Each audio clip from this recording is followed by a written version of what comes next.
ಮಾಜಿ ಮುಖ್ಯಮಂತ್ರಿ ಎಸ್ಎಂ ಕೃಷ್ಣ ವಿಧಿವಶರಾಗಿದ್ದಾರೆ. ಸದಾಶಿವನಗರದ ನಿವಾಸದಲ್ಲಿ ಎಸ್ಎಂ ಕೃಷ್ಣ ಅವರು ನಿಧನರಾಗಿದ್ದಾರೆ. ಮಾಜಿ ಮುಖ್ಯಮಂತ್ರಿ ಎಸ್ಎಂ ಕೃಷ್ಣ ಅವರು ವಿಧಿವಶರಾಗಿದ್ದಾರೆ. ಸದಾಶಿವನಗರದ ನಿವಾಸದಲ್ಲಿ ಎಸ್ಎಂ ಕೃಷ್ಣ ನಿಧನರಾಗಿದ್ದಾರೆ. ವಯೋಸಹಜ ಕಾಯಿಲೆಯಿಂದ ಮಾಜಿ ಸಿಎಂ ಬಳಲ್ತಾ ಇದ್ರು. ಸದಾಶಿವನಗರದ ನಿವಾಸದಲ್ಲಿ ಪಾರ್ಥಿವ ಶರೀರ ಇದೆ. ಮಧ್ಯರಾತ್ರಿ 2 ಗಂಟೆ ಸುಮಾರಿಗೆ ಎಸ್ಎಂಕೆಯಲ್ಲಿ ಕೊನೆಯುಸಿರನ್ನು ಎಳೆಸಿದ್ದಾರೆ. ದೇಶ ಕಂಡ ಧೀಮಂತ ರಾಜಕಾರಣಿ ಎಸ್ಎಂ ಕೃಷ್ಣ ಅವರು. ಮಾಜಿ ಮುಖ್ಯಮಂತ್ರಿ ಎಸ್ಎಂ ಕೃಷ್ಣ ವಿಧಿವಶರಾಗಿದ್ದಾರೆ.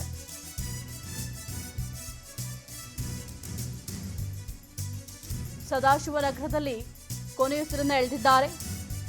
ಮುತ್ಸದ್ದಿ ರಾಜಕಾರಣಿ, ರಾಜಕೀಯದಲ್ಲಿ ಬಹಳ ಹೆಸರನ್ನ ಮಾಡಿದಂತಹ ಮಾಜಿ ಸಿಎಂ ಎಸ್ಎಂ ಕೃಷ್ಣ ಅವರು ನಿಧನರಾಗಿದ್ದಾರೆ. ಸದಾಶಿವನಗರದಲ್ಲಿ ನಿಧನರಾಗಿರುವಂಥದ್ದು ವಯೋಸಹಜ ಕಾಯಿಲೆಯಿಂದ ಮಾಜಿ ಸಿಎಂ ಬಳಲ್ತಾ ಇದ್ರು.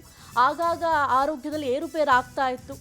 ಆಸ್ಪತ್ರೆಗೂ ಕೂಡ ದಾಖಲಾಗಿದ್ರು. ಮಧ್ಯರಾತ್ರಿ 2 ಗಂಟೆ ಸುಮಾರಿಗೆ ಎಸ್ಎಂಕೆ ಕೊನೆಯುಸಿರನ್ನು ಎಳೆದಿದ್ದಾರೆ. ದೇಶ ಕಂಡ ಧೀಮಂತ ರಾಜಕಾರಣಿಯವರು. ಸಾಕಷ್ಟು ಅನುಭವವನ್ನ ಇತ್ತು. ಒಂದು ಮುತ್ಸದ್ದಿ ರಾಜಕಾರಣಿ, ಸಾಕಷ್ಟು ಜನರಿಗೆ ಗೈಡ್ ಕೂಡ ಮಾಡ್ತಾ ಇದ್ರು. ಇದೀಗ ಎಸ್ಎಂ ಕೃಷ್ಣ ಅವರು ನಿಧನರಾಗಿದ್ದಾರೆ.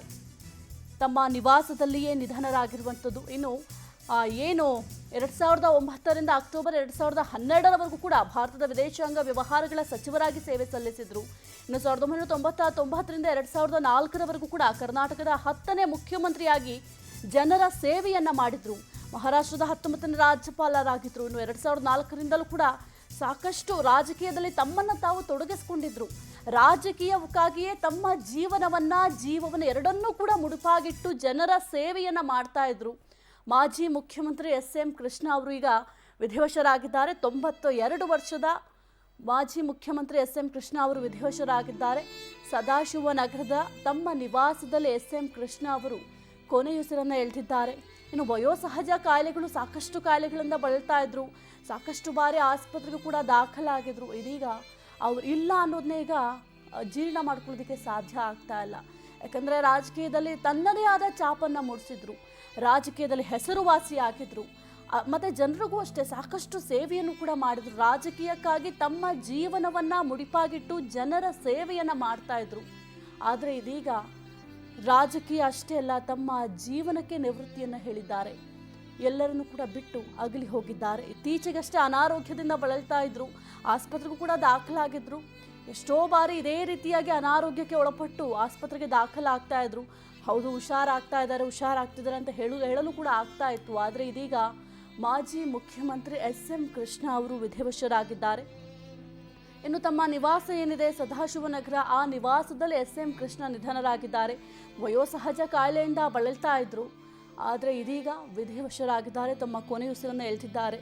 ರಾಜಕೀಯದಲ್ಲಿ ತಮ್ಮದೇ ಆದ ಛಾಪನ್ನು ಮೂಡಿಸಿ ಸಾಕಷ್ಟು ಹೆಸರುವಾಸಿಯಾಗಿ ದೇಶ ಕಂಡ ಧೀಮಂತ ನಾಯಕ ಅಂತಲೂ ಕೂಡ ಹೇಳಲಾಗ್ತಾ ಇತ್ತು. ಯಾಕೆಂದರೆ ಅಷ್ಟರ ಮಟ್ಟಿಗೆ ಜನರ ಸೇವೆ ಮಾಡಿದ್ದಾರೆ. ರಾಜಕೀಯಕ್ಕಾಗಿ ತಮ್ಮ ಜೀವನವನ್ನೇ ಮುಡುಪಾಗಿಟ್ಟಿದ್ದಾರೆ. ಜನರ ಸೇವೆಗೆ ಮೊದಲು ನಿಲ್ತಾ ಇದ್ದಂತಹ ರಾಜಕೀಯ ವ್ಯಕ್ತಿ ಅಂದರೆ ಅದು ಎಸ್ಎಂ ಕೃಷ್ಣ ಅವರು. ಅಷ್ಟರ ಮಟ್ಟಿಗೆ ಹೆಸರುವಾಸಿಯಾಗಿದ್ದರು. ಮತ್ತು ಮುಖ್ಯಮಂತ್ರಿ ಆಗಿಯೂ ಕೂಡ ಅಷ್ಟೇ ಜನರ ಸೇವೆಗಾಗಿಯೇ ಅವರು ಹೋರಾಟವನ್ನು ಮಾಡ್ತಾ ಇದ್ರು. ಜನರಿಗೆ ಏನೆಲ್ಲ ಅನುಕೂಲ ಬೇಕು ಅಂತ ಸದಾ ಜನರ ಬಗ್ಗೆ ಯೋಚನೆಯನ್ನು ಮಾಡ್ತಾ ಇದ್ರು. ಜನರಿಗಾಗಿ ತಮ್ಮ ಜೀವ ಎರಡನ್ನೂ ಕೂಡ ಮುಡಿಪಾಗಿಟ್ಟಂತಹ ಧೀಮಂತ ನಾಯಕ ಎಸ್ಎಂ ಕೃಷ್ಣ ಇದೀಗ ವಯೋಸಹಜ ಕಾಯಿಲೆಯಿಂದ ಮೃತಪಟ್ಟಿದ್ದಾರೆ. ತಮ್ಮ ಸದಾಶಿವನಗರದ ನಿವಾಸದಲ್ಲಿಯೇ ಮೃತಪಟ್ಟಿರುವಂಥದ್ದು. ಕೊನೆಯುಸಿರನ್ನು ಎಳೆದಿದ್ದಾರೆ. 92 ವರ್ಷ ವಯಸ್ಸಾಗಿತ್ತು. ಇನ್ನು ವಯೋಸಹಜ ಸಾಕಷ್ಟು ಕಾಯಿಲೆಗಳಿಂದ ಬಳಲ್ತಾ ಇದ್ರು. ಆಸ್ಪತ್ರೆಗೂ ಕೂಡ ಹೋಗಿ ಟ್ರೀಟ್ಮೆಂಟನ್ನು ಕೂಡ ಪಡಿತಾ ಇದ್ರು. ಆದರೆ ಇದೀಗ ತಮ್ಮ ನಿವಾಸದಲ್ಲೇ ಕೊನೆಯುಸಿರನ್ನು ಎಳೆದಿದ್ದಾರೆ. 1992ರಲ್ಲಿ ಸೋಮನಹಳ್ಳಿ ಮಲ್ಲಯ್ಯ ಕೃಷ್ಣ ಅಂತ ಇವರ ಹೆಸರು. 1932ರಲ್ಲಿ ಜನಿಸಿದ್ರು. ಮೈಸೂರು ಮಹಾರಾಜ ಕಾಲೇಜಿನಲ್ಲಿ ತಮ್ಮ ವ್ಯಾಸಂಗವನ್ನು ಕೂಡ ಮುಗಿಸಿದ್ದಾರೆ. ಇನ್ನು ಸೋಮನಹಳ್ಳಿಯಲ್ಲಿ ಅಲ್ಲೇ ಒಂದು ಶಾಲೆಯಲ್ಲಿ ಪ್ರಾಥಮಿಕ ಶಿಕ್ಷಣವನ್ನು ಕೂಡ ಪಡಿತಾರೆ.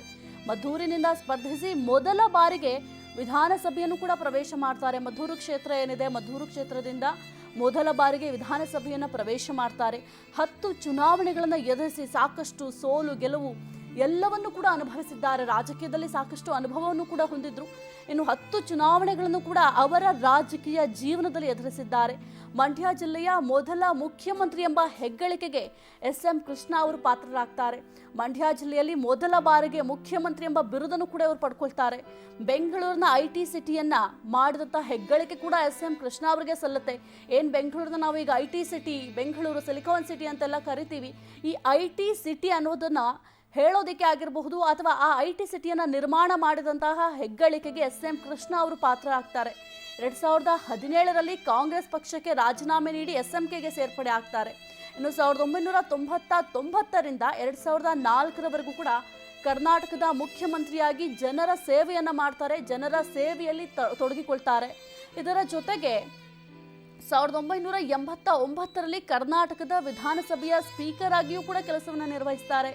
1983ರಲ್ಲಿ ಕೇಂದ್ರ ಕೈಗಾರಿಕಾ ಸಚಿವರಾಗಿ ತಮ್ಮ ಕರ್ತವ್ಯವನ್ನು ನಿರ್ವಹಿಸ್ತಾರೆ. 1958ರಲ್ಲಿ ಉನ್ನತ ವ್ಯಾಸಂಗಕ್ಕಾಗಿ ಅಮೆರಿಕಾಗೆ ಪ್ರಯಾಣ ಮಾಡ್ತಾರೆ. ಅಲ್ಲಿ ಹೋಗಿ ಉನ್ನತ ವ್ಯಾಸಂಗವನ್ನು ಕೂಡ ಮಾಡ್ತಾರೆ.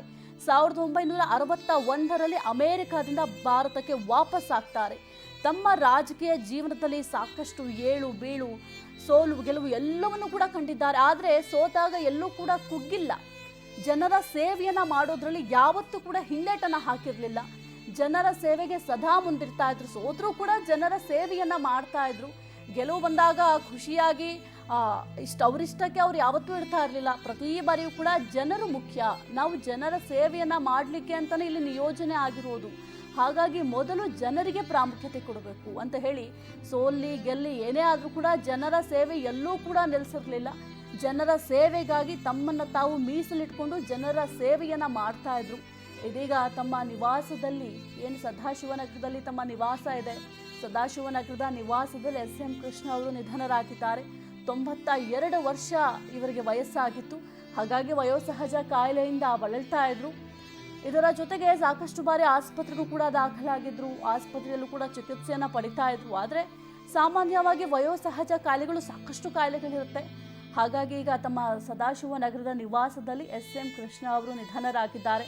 ಇನ್ನು 10 ಚುನಾವಣೆಗಳನ್ನ ಎದುರಿಸಿದ್ದಾರೆ. ಈ 10 ಚುನಾವಣೆಯಲ್ಲಿ ಎಲ್ಲವೂ ಕೂಡ ಗೆಲ್ಲೋದಕ್ಕೆ ಸಾಧ್ಯ ಆಗಲ್ಲ. ಕೆಲವೊಂದಿಷ್ಟು ಬಾರಿ ಸೋತಿದ್ದಾರೆ, ಕೆಲವೊಂದಿಷ್ಟು ಬಾರಿ ಗೆಲುವನ್ನು ಸಾಧಿಸಿದ್ದಾರೆ. ಆದರೂ ಕೂಡ ಸೋತಾಗ ಕುಗ್ಗಲಿಲ್ಲ, ಗೆದ್ದಾಗ ಹಿಗ್ಗಲಿಲ್ಲ. ಜನರ ಸೇವೆಯನ್ನು ಮಾಡ್ಕೊಳ್ತಾ ಬಂದಿದ್ದಾರೆ. ಬೆಂಗಳೂರನ್ನ ನಾವೀಗ IT ಸಿಟಿ ಬೆಂಗಳೂರು ಅಂತ ಪ್ರತಿ ಬಾರಿ ಕೂಡ ಹೇಳ್ತಾ ಇರ್ತೀವಿ.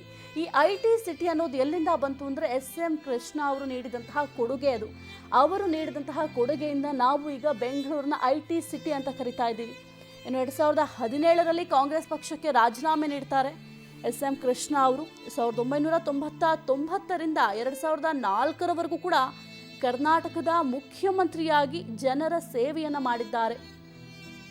ಇನ್ನು 1989ರಲ್ಲಿ ಕರ್ನಾಟಕದ ವಿಧಾನಸಭೆ ಸ್ಪೀಕರ್ ಆಗಿಯೂ ಕೂಡ ಜನರ ಸೇವೆಯನ್ನು ಮಾಡಿದ್ದಾರೆ. ಇದರ ಜೊತೆಗೆ 1983ರಲ್ಲಿ ಕೇಂದ್ರ ಕೈಗಾರಿಕಾ ಸಚಿವರಾಗಿದ್ದರು. ಕೇಂದ್ರ ಕೈಗಾರಿಕಾ ಸಚಿವರಾಗಿದ್ದು ಕೂಡ ತಮ್ಮನ್ನು ತಾವು ಜನರ ಸೇವೆಗೆ ಅಂತ ಮೀಸಲಿಟ್ಕೊಂಡು ಜನರಿಗಾಗಿ ಕೆಲಸವನ್ನು ಮಾಡಿಕೊಡ್ತಾ ಇದ್ರು. ಇದಾದ ನಂತರ 1958ರಲ್ಲೂ ಕೂಡ ಉನ್ನತ ವ್ಯಾಸಂಗಕ್ಕಾಗಿ ಅಮೆರಿಕಾಗೆ ಪ್ರಯಾಣ ಮಾಡ್ತಾರೆ. 1961ರಲ್ಲಿ ಅಮೆರಿಕಾದಿಂದ ಭಾರತಕ್ಕೆ ವಾಪಸ್ ಬಂದು ಚುನಾವಣೆಯಲ್ಲಿ ಸ್ಪರ್ಧಿಸಿ 10 ಚುನಾವಣೆಗಳನ್ನು ಎದುರಿಸಿ ಸೋಲು ಗೆಲುವನ್ನು ಕಂಡಿದ್ರು. ಇನ್ನು ಬೆಂಗಳೂರಿನ IT ಸಿಟಿ ಮಾಡಿದ್ದ ಹೆಗ್ಗಳಿಕೆ ಎಸ್.ಎಂ. ಕೃಷ್ಣ ಅವರಿಗೆ ಸಲ್ಲುತ್ತೆ. ಮೈಸೂರು ಮಹಾರಾಜ ಕಾಲೇಜಿನಲ್ಲಿ ವ್ಯಾಸಂಗವನ್ನು ಕೂಡ ಮಾಡಿದ್ರು. ವಿಚಾರವಾಗಿ ಮಾತನಾಡೋದಕ್ಕೆ ಮಾಜಿ MLC H. ವಿಶ್ವನಾಥ್ ಅವರು ಇದ್ದಾರೆ. ಸರ್ ನಮಸ್ಕಾರ. ಸರ್ ನಿಜಕ್ಕೂ ಕೂಡ ಬೆಳಗ್ಗೆ ಎಲ್ಲರಿಗೂ ಕೂಡ ಶಾಕ್ ಅಂತ ಹೇಳಬಹುದು. ಒಂದು ಮುತ್ಸದಿ ರಾಜಕಾರಣಿ, ಸಾಕಷ್ಟು ರಾಜಕೀಯದಲ್ಲಿ ಹೆಸರನ್ನ ಮಾಡಿದಂತಹ ಎಸ್.ಎಂ. ಕೃಷ್ಣ ಅವರು ವಿಧಿವಶರಾಗಿದ್ದಾರೆ. ಅವರು ಇಲ್ಲ ಅನ್ನೋದನ್ನ ಜೀರ್ಣ ಮಾಡ್ಕೊಳ್ಳೋದಕ್ಕೂ ಕೂಡ ಸಾಧ್ಯ ಆಗಲ್ಲ. ನಿಮ್ಮ ಜೊತೆ ಒಡನಾಟ ಹೇಗಿತ್ತು ಸರ್? ಅವ್ರ ಜೊತೆ ನಮ್ಮ ಒಡನಾಟ ಬಹಳ ಚೆನ್ನಾಗಿತ್ತು. ಅವರು ಮಂತ್ರಿ ಮಂಡಲದಲ್ಲಿ ನಾನು ಮಂತ್ರಿ ಮಾಡಿಕೊಂಡಿದ್ರು. ಪ್ರಾಥಮಿಕ ಶಿಕ್ಷಣ, ಕೋಆಪರೇಟಿವ್ ಬಹಳ ರೀತಿಯಲ್ಲಿ ನನಗೆ ಅವರು ಸಪೋರ್ಟ್ ಮಾಡ್ತಾರೆ. ನಾನು ಮಂತ್ರಿ ಆಗಿದ್ದಾಗಲೂ ಕೂಡ ನಾನು ಏನೇನು ಸ್ಕೀಮ್ಗಳು ತಗೊಂಡೋಗ್ತಿ ಅಷ್ಟಕ್ಕೂ ಅಪ್ರೂವಲ್ ಕೊಡ್ತಾ ಇದ್ರು. ಇವತ್ತು 84 ಲಕ್ಷ ಮಕ್ಕಳು ಊಟ ಮಾಡ್ತಾ ಇದ್ದಾರೆ. ಒಂದು ಕಾರಣೀಕರ್ತರವರು ನಮ್ಮ ಎಸ್.ಎಂ. ಕೃಷ್ಣ ಅವರು.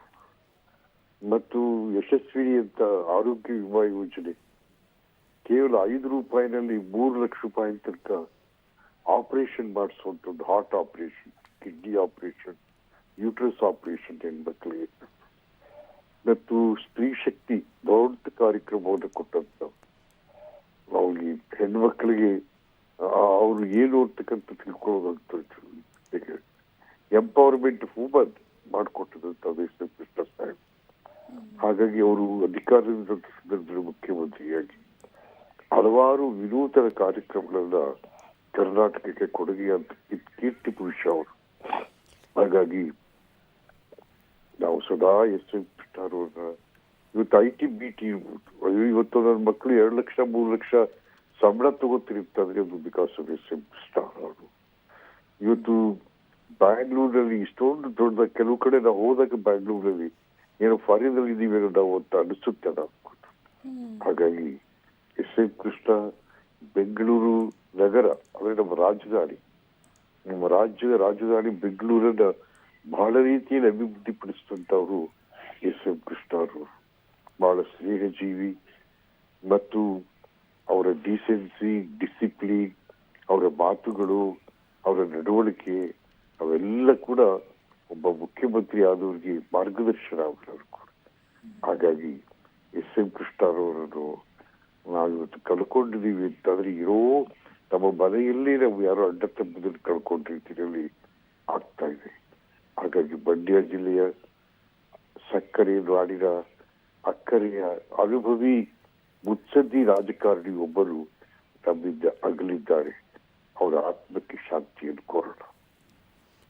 ಸರ್, ಈಗ ಅವರು ಬೇರೆಯವ್ರ ಜೊತೆ ಯಾವ ರೀತಿ ಇರ್ತಾ ಇದ್ರು, ನಿಮ್ಮ ಜೊತೆ ಬಹಳ ಚೆನ್ನಾಗಿರ್ತಾ ಇದ್ರು ಅಂತ ಹೇಳ್ತಾ ಇದ್ರಿ. ಯಾಕೆಂತಂದರೆ ಅವರು ಒಂದು ರಾಜಕೀಯ ಮುತ್ಸದ್ದಿ ರಾಜಕಾರಣಿ ಅಷ್ಟೇ ಅಲ್ಲ, ರಾಜಕೀಯ ಅನುಭವ ಇತ್ತು. ಅವರಿಗಿಂತ ಚಿಕ್ಕವ್ರಿಗೆ ಅವ್ರು ಯಾವ ರೀತಿ ಗೈಡ್ ಮಾಡ್ತಾ ಇದ್ರು ಸರ್? ಇಲ್ಲ, ಹೇಳ್ತಾ ಇದ್ರೆ ನಾವು ಹೇಗೆ ಹೋಗ್ಬೇಕು, ಹೇಗೆ ನಿಮ್ ನಡವಳಿಕೆ ಹೇಗಿರ್ಬೇಕು, ನಿಮ್ಮ ಯೋಚನಾ ಲಹರಿಗಳು ಹೇಗಿರ್ಬೇಕು ಅಂತ ಹೇಳ್ಕೊಡ್ತಾ ಇದ್ರು ಕೃಷ್ಣ ಸಾಹೇಬ್. ಸರ್, ಈಗ ಸಕ್ಕರೆ ನಾಡಿನಲ್ಲಿ ಸಕ್ಕರೆನೇ ಇಳ್ದಂಗೆ ಆಯಿತು ಅಂತ ಅನ್ನಿಸ್ತಾ ಇದೆ. ಯಾಕೆಂದರೆ ನಮ್ಮ ಮಾಜಿ ಮುಖ್ಯಮಂತ್ರಿ ಎಸ್.ಎಂ. ಕೃಷ್ಣ ಅವರು ಗೆದ್ದು ಬಂದಿದ್ದಂತಹ ಕ್ಷೇತ್ರ, ಸಾಕಷ್ಟು ಮಂಡ್ಯಗೂ ಕೂಡ ಕೊಡುಗೆಯನ್ನು ಕೊಟ್ಟಿದ್ದಾರೆ. ಸಕ್ಕರೆ ನಾಡಿನಲ್ಲಿ ಸಕ್ಕರೆನೇ ಮಾಯ ಆಯ್ತಾ ಅಂತ ಅನ್ನಿಸ್ತಾ ಇದೆ ಸರ್. ಹಾಗೆ ಅನ್ನಿಸ್ತಾ ಇದೆ. Okay sir, thank you sir Power TV ಜೊತೆ ಮಾತನಾಡಿದ್ದಕ್ಕೆ. ಎಸ್, ನಿಜಕ್ಕೂ ಕೂಡ ಬಹಳ ಬೇಸರ ಆಗುತ್ತೆ. ಕರ್ನಾಟಕದ ಮಾಜಿ ಮುಖ್ಯಮಂತ್ರಿ ಹಾಗೂ ಕೇಂದ್ರದ ಮಾಜಿ ಸಚಿವ ಎಸ್.ಎಂ. ಕೃಷ್ಣ ಅವರು ವಿಧಿವಶರಾಗಿದ್ದಾರೆ. 92 ವರ್ಷ ವಯಸ್ಸಾಗಿತ್ತು. ಬೆಂಗಳೂರಿನ ಸದಾಶಿವನಗರದ ನಿವಾಸದಲ್ಲಿ ಅವರು ನಿಧನರಾಗಿದ್ದಾರೆ. ಇನ್ನು MLC ಆದಂತಹ H. ವಿಶ್ವನಾಥ್ ಸರ್ ಕೂಡ ಹೇಳ್ತಾ ಇದ್ರು, ಸಾಕಷ್ಟು ಸೇವೆಯನ್ನು ಸಲ್ಲಿಸಿದ್ದಾರೆ. ತಮ್ಮ ಕಿರಿಯರಿಗೂ ಕೂಡ ತಿದ್ದಿ ಬುದ್ಧಿಯನ್ನು ಹೇಳ್ತಾ ಇದ್ರು, ಯಾವ ಮಾರ್ಗದಲ್ಲಿ ನಡಿಬೇಕು, ರಾಜಕೀಯ ಅಂದರೆ ಏನು, ರಾಜಕೀಯದಲ್ಲಿ ನೀವು ಜನರಿಗೆ ಎಷ್ಟು ಸೇವೆ ಮಾಡಬೇಕು. ಯಾಕೆಂತಂದರೆ ರಾಜಕೀಯಕ್ಕೆ ಬರೋದೇನು, ಜನರ ಸೇವೆ ಮಾಡೋದಕ್ಕೆ. ಜನರ ಸೇವೆಯನ್ನು ಯಾವ ರೀತಿ ಮಾಡಬೇಕಾಗತ್ತೆ, ಯಾವುದೇ ಸಮಯ ಆಗಿರಬಹುದು, ಮೊದಲು ಜನರ ಸೇವೆಯನ್ನು ಮಾಡಿ ಸಾಕಷ್ಟು ಗೈಡನ್ನು ಕೂಡ ಮಾಡ್ತಾ ಇದ್ರು. ತಮ್ಮ ರಾಜಕೀಯ ಅನುಭವವನ್ನು ಕಿರಿಯರ ಜೊತೆ ಕೂಡ ಹಂಚ್ಕೋತಾ ಇದ್ರು. ರಾಜಕೀಯದಲ್ಲಿ ನಾವು ಯಾವ ರೀತಿ ಬೆಳೆದು ಬಂದರು, ಅದಾದ ನಂತರ ಏನೆಲ್ಲ ಜನರಿಗೆ ಒಳಿತನ್ನು ಮಾಡಿದ್ದಾರೆ, ಎಲ್ಲವನ್ನು ಕೂಡ ಕಿರಿಯರ ಜೊತೆ ಕೂಡ ಹಂಚಿಕೊಂಡು ಅವ್ರಿಗೂ ಕೂಡ ಮಾರ್ಗದರ್ಶನವನ್ನು ಮಾಡ್ತಾ ಇದ್ರು. ಎಲ್ಲರ ಜೊತೆಯೂ ಕೂಡ ಸ್ನೇಹಜೀವಿಯಾಗಿ ಏನೆಲ್ಲ ಒಳ್ಳೆ ಕೆಲಸಗಳನ್ನ ಮಾಡಬೇಕು ಅದೆಲ್ಲವನ್ನು ಕೂಡ ಮಾಡ್ತಾ ಇದ್ರು. ಬೆಂಗಳೂರಿನ IT ಸಿಟಿ ಅಂತ ಪ್ರಖ್ಯಾತಿ ಗಳಿಸಬೇಕು. ಈಗ ಬೇರೆ ಬೇರೆ ಕಡೆ ಎಲ್ಲವೂ ಕೂಡ ಬೆಂಗಳೂರು ಅಂದ ತಕ್ಷಣ ನಮಗೆ ನೆನಪಾಗುವುದು IT ಸಿಟಿ ಬೆಂಗಳೂರು ಅಂತಲೇ ನಾವು ಹೇಳೋದು. ಈ IT ಸಿಟಿ ಎಂಬ ಹೆಗ್ಗಳಿಕೆ ಬರೋದಕ್ಕೆ ಕಾರಣ ಎಸ್.ಎಂ. ಕೃಷ್ಣ ಅವರು. ಇದೀಗ ವಯೋಸಹಜ ಕಾಯಿಲೆಯಿಂದ ಬಳಲ್ತಾ ಇದ್ರು. ಇನ್ನು ಸದಾಶಿವನಗರ ನಿವಾಸದಲ್ಲಿ ಪಾರ್ಥಿವ ಶರೀರ ಇರಿಸಲಾಗಿದೆ. ಹಲವು ದಿನಗಳಿಂದಲೂ ಕೂಡ ಅನಾರೋಗ್ಯ ಸಮಸ್ಯೆಯಿಂದ ಬಳಲ್ತಾ ಇದ್ರು. ಕೆಲ ಕಾಲ ಆಸ್ಪತ್ರೆಗೂ ಕೂಡ ದಾಖಲಾಗಿದ್ರು. ಇನ್ನು ಎಸ್.ಎಂ. ಕೃಷ್ಣ ಅವರು ಏನು ಸೋಮನಹಳ್ಳಿ ಮಲ್ಲಯ್ಯ ಕೃಷ್ಣ ಅಂತ ಅವರ ಸಂಪೂರ್ಣ ಹೆಸರು. 1932ರಲ್ಲಿ ಜನಿಸಿದ್ರು. ಕರ್ನಾಟಕದ ಹಿರಿಯ ರಾಜಕಾರಣಿಗಳಲ್ಲಿ ಇವರು ಕೂಡ ಒಬ್ಬರು. ಅಷ್ಟೇ ಅಲ್ಲ, ಒಳ್ಳೆಯ ಅನುಭವ ಇತ್ತು, ಒಳ್ಳೆಯ ಸನ್ನಡತೆ ಇತ್ತು ಇವರಿಗೆ. 1999ರಿಂದ 2004ರವರೆಗೂ ಕರ್ನಾಟಕ ರಾಜ್ಯದ ಮುಖ್ಯಮಂತ್ರಿಗಳಾಗಿ ಜನರ ಸೇವೆಯನ್ನು ಮಾಡಿದ್ದಾರೆ. ಜನರ ಸೇವೆಯಲ್ಲಿ ತಮ್ಮನ್ನು ತಾವು ತೊಡಗಿಸಿಕೊಂಡಿದ್ದಾರೆ. ಇನ್ನು ಮಹಾರಾಷ್ಟ್ರ ರಾಜ್ಯದ ಮಾಜಿ ರಾಜ್ಯಪಾಲರಾಗಿದ್ದರು ಇವರು. ಕೇಂದ್ರ ವಿದೇಶಾಂಗ ಸಚಿವರಾಗಿಯೂ ಕೂಡ ಕಾರ್ಯವನ್ನು ನಿರ್ವಹಿಸಿದ್ರು. ಸಾಕಷ್ಟು ಖಾತೆಗಳಲ್ಲಿ ಕಾರ್ಯವನ್ನು ನಿರ್ವಹಿಸಿದ್ದಾರೆ. ಇವರು ಬಹುಕಾಲ ಕಾಂಗ್ರೆಸ್ ಪಕ್ಷದ ಸದಸ್ಯರಾಗಿದ್ದರು. ಇನ್ನು ರಾಜಕೀಯ ಸನ್ನಿವೇಶಗಳ ಕಾರಣ ಮಾರ್ಚ್ 2017ರಂದು ಭಾರತೀಯ ಜನತಾ ಪಕ್ಷದ ಸದಸ್ಯತ್ವವನ್ನು ಪಡೆದುಕೊಂಡಿದ್ದರು. 1999ರಿಂದ 2004ರವರೆಗೂ ಕೂಡ ಕರ್ನಾಟಕದ 16ನೇ ಮುಖ್ಯಮಂತ್ರಿಯಾಗಿದ್ದರು. ಇನ್ನು 16ನೇ ಮುಖ್ಯಮಂತ್ರಿಯಾಗಿ ತಮ್ಮ ಕರ್ತವ್ಯವನ್ನು ತುಂಬ ಸೊಗಸಾಗಿ ಜನರ ಸೇವೆಯಲ್ಲಿ, ಅದರ ಜೊತೆಗೆ ಎಲ್ಲರ ಜೊತೆಯೂ ಕೂಡ ಸ್ನೇಹ ಜೀವಿಯಾಗಿ ಒಂದು ಸುಂದರವಾಗಿ ಜೀವನವನ್ನು ನಡೆಸಿದ್ರು ಅಂತ ಹೇಳಬಹುದು. ಇನ್ನು 2004ರಿಂದ 2008ರವರೆಗೂ ಕೂಡ ಮಹಾರಾಷ್ಟ್ರದ 19ನೇ ರಾಜ್ಯಪಾಲರು ಕೂಡ ಆಗಿದ್ರು. ಇವರು ರಾಜ್ಯಪಾಲರಾಗಿಯೂ ಕೂಡ ತಮ್ಮ ಸೇವೆಯನ್ನು ಸಲ್ಲಿಸಿದ್ರು. ಎಸ್.ಎಂ. ಕೃಷ್ಣ ಅವರು ಡಿಸೆಂಬರ್ 1989ರಿಂದ ಜನವರಿ 1993ರವರೆಗೂ ಕೂಡ ಕರ್ನಾಟಕದ ವಿಧಾನಸಭೆಯ ಸ್ಪೀಕರ್ ಆಗಿಯೂ ಕೂಡ ಕರ್ತವ್ಯವನ್ನು ನಿರ್ವಹಿಸಿದ್ರು. 1971ರಿಂದ 2014ರವರೆಗೂ ಕೂಡ ವಿವಿಧ ಸಮಯಗಳಲ್ಲಿ ಲೋಕಸಭೆ ಮತ್ತು ರಾಜ್ಯಸಭೆಯ ಸದಸ್ಯರಾಗಿದ್ದರು. ಇವರಿಗೆ 2023ನೇ ಸಾಲಿನ ಪದ್ಮ ವಿಭೂಷಣ ಪ್ರಶಸ್ತಿಗೂ ಕೂಡ ಎಸ್.ಎಂ. ಕೃಷ್ಣ ಅವರು ಭಾಜನರಾಗಿದ್ದರು. 2023ರಲ್ಲಿ ಇವರಿಗೆ ಪದ್ಮ ವಿಭೂಷಣ ಎಂಬ ಪ್ರಶಸ್ತಿಯನ್ನು ಕೂಡ ನೀಡಲಾಗಿತ್ತು. ಆ ಪ್ರಶಸ್ತಿಗೂ ಕೂಡ ಇವರು ಭಾಜನರಾಗಿದ್ದರು. ಇನ್ನು ವಯೋಸಹಜ ಕಾಯಿಲೆಗಳಿಂದ ಬಳಲ್ತಾ ಇದ್ದರಿಂದ ಎಲ್ಲರನ್ನೂ ಕೂಡ ಅಗಲಿ ಭಾರತ ಲೋಕಕ್ಕೆ ತೆರಳಿದ್ದಾರೆ. ಸಾಕಷ್ಟು ರಾಜಕೀಯದಲ್ಲಿ ಸಾಕಷ್ಟು ಕಾರ್ಯಗಳನ್ನು ನಿರ್ವಹಿಸಿದ್ದಾರೆ, ಜನರ ಸೇವೆಯನ್ನು ಮಾಡಿದ್ದಾರೆ. ಬಹಳ ಸ್ನೇಹಜೀವಿಯಾಗಿದ್ದರು. ಸ್ನೇಹಜೀವಿ ಅಷ್ಟೇ ಅಲ್ಲ, ತಮ್ಮ ಏನು ಕಿರಿಯ ರಾಜಕಾರಣಿಗಳು ಆಗ ತಾನೇ ಯುವಕರು ರಾಜಕೀಯಕ್ಕೆ ಬಂದಿರ್ತಾರೆ, ಅವ್ರಿಗೂ ಕೂಡ ಸಾಕಷ್ಟು ಮಾರ್ಗದರ್ಶನವನ್ನು ಕೂಡ ಎಸ್.ಎಂ. ಕೃಷ್ಣ ಅವರು ನೀಡ್ತಾ ಬಂದಿದ್ದರು. ಆದರೆ ಇದೀಗ 92 ವರ್ಷದ ಮಾಜಿ ಮುಖ್ಯಮಂತ್ರಿ ಎಸ್.ಎಂ. ಕೃಷ್ಣ ಅವರು ವಿಧಿವಶರಾಗಿದ್ದಾರೆ. ಸದಾಶಿವನಗರದ ನಿವಾಸದಲ್ಲಿ ತಮ್ಮ ಕೊನೆಯುಸಿರನ್ನು ಎಳೆದಿದ್ದಾರೆ. ಇನ್ನು ತಮ್ಮ ಸದಾಶಿವನಗರ ನಿವಾಸದಲ್ಲಿ ಪಾರ್ಥಿವ ಶರೀರವನ್ನು ಕೂಡ ಇರಿಸಲಾಗಿದೆ. ಮಧ್ಯರಾತ್ರಿ 2 ಗಂಟೆಗೆ ನಿಧನರಾಗಿದ್ದಾರೆ. ದೇಶ ಕಂಡ ಧೀಮಂತ ರಾಜಕಾರಣಿಯವರು. ಈಗ ರಾಜಕೀಯದಲ್ಲಿ ಒಂದು ಕೈಯೇ ಇಲ್ದಂಗೆ ಆಯ್ತಾ ಅಂತ ಅನಿಸುತ್ತೆ. ಯಾಕೆಂತಂದರೆ ಎಲ್ಲರಿಗೂ ಕೂಡ ಮಾರ್ಗದರ್ಶನ ಮಾಡ್ತಾ ಇದ್ರು, ಹಿರಿಯರಿರಲಿ ಕಿರಿಯರಿರಲಿ, ಏನೇ ಆದರೂ ಕೂಡ ಎಸ್.ಎಂ. ಕೃಷ್ಣ ಅವ್ರನ್ನೂ ಕೂಡ ಕೇಳ್ತಾ ಇದ್ರು, ಏನು ಮಾಡಬೇಕು, ಮುಂದಿನ ನಡೆ ಯಾವ ರೀತಿ ಇರಬೇಕು ಅಂತ. ರಾಜಕೀಯದಲ್ಲಿ ಒಂದು ಮಾರ್ಗದರ್ಶನವನ್ನು ಎಲ್ಲರೂ ಕೂಡ ಪಡಿತಾ ಇದ್ರು. ಇದೀಗ ಮಾರ್ಗದರ್ಶನ ಹೇಳ್ತಾ ಇದ್ದಂತಹ ಧೀಮಂತ ನಾಯಕ ಮಾಜಿ ಮುಖ್ಯಮಂತ್ರಿ ಎಸ್.ಎಂ. ಕೃಷ್ಣ ಅವರು ವಿಧಿವಶರಾಗಿದ್ದಾರೆ. ಇನ್ನು ಇವ್ರನ್ನ ಸೋಮನಹಳ್ಳಿ ಮಲ್ಲಯ್ಯ ಕೃಷ್ಣ ಅಂತ ಕರೀಲಾಗ್ತಾ ಇತ್ತು. 1932ರಲ್ಲಿ ಜನಿಸಿದ್ರು. 1999ರಿಂದ 2004ರವರೆಗೂ ಕೂಡ ಕರ್ನಾಟಕ ರಾಜ್ಯದ ಮುಖ್ಯಮಂತ್ರಿ ಆಗಿದ್ರು. ಮಹಾರಾಷ್ಟ್ರದಲ್ಲೂ ಕೂಡ ಅಷ್ಟೇ, ಮಹಾರಾಷ್ಟ್ರ ರಾಜ್ಯದ ಮಾಜಿ ರಾಜ್ಯಪಾಲರಾಗಿ ಜನರ ಸೇವೆಯನ್ನು ಮಾಡಿದರು. ಕೇಂದ್ರ ವಿದೇಶಾಂಗ ಸಚಿವರಾಗಿಯೂ ಕೂಡ ತಮ್ಮ ಕರ್ತವ್ಯವನ್ನು ನಿರ್ವಹಿಸಿದ್ರು. ಜನರಿಗಾಗಿ, ಜನರಿಗೋಸ್ಕರ ತಮ್ಮ ಜೀವನವನ್ನು ಕೂಡ ಮುಡಿಪಾಗಿಟ್ಟು ಜನರ ಸೇವೆಯನ್ನು ಸದಾ ಮಾಡ್ತಾ ಇದ್ರು. ಯಾವುದೇ ಸಮಯ ಅಂತಿಲ್ಲ, ಎಲ್ಲ ಸಮಯದಲ್ಲೂ ಕೂಡ ಸೋಲ್ಲಿ ಗೆಲ್ಲಿ ಏನೇ ಮಾಡಿದ್ರು ಕೂಡ ಜನರ ಸೇವೆಗೆ ಅಂತಲೇ ತಮ್ಮ ಜೀವನವನ್ನು ಮುಡಿಪಾಗಿಟ್ಟಿದ್ದಂತಹ ಧೀಮಂತ ನಾಯಕ, ಒಂದು ಮುತ್ಸದಿ ರಾಜಕಾರಣಿ ಅಂತಂದರೆ ಅದು ಮಾಜಿ ಮುಖ್ಯಮಂತ್ರಿ ಎಸ್.ಎಂ. ಕೃಷ್ಣ ಅವರು.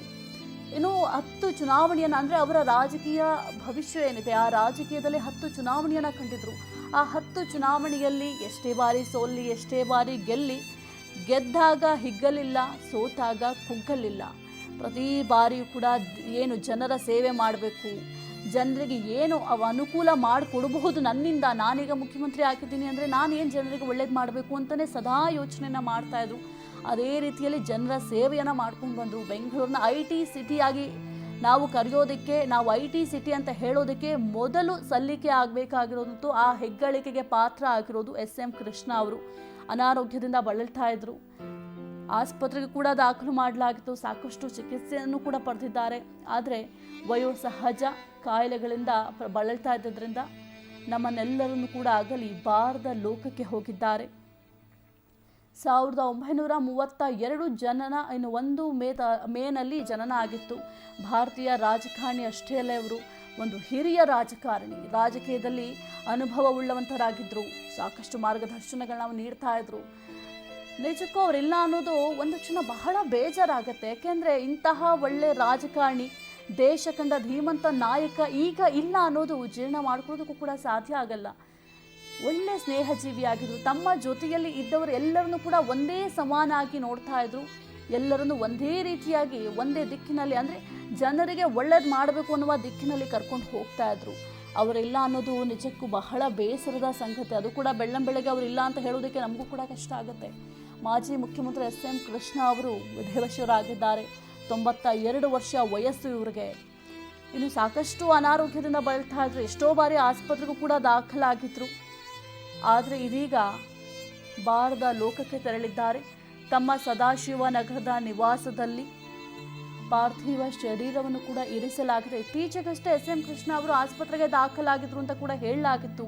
ಆದರೆ ಇದೀಗ ಬಾರದ ಲೋಕಕ್ಕೆ ತೆರಳಿದ್ದಾರೆ.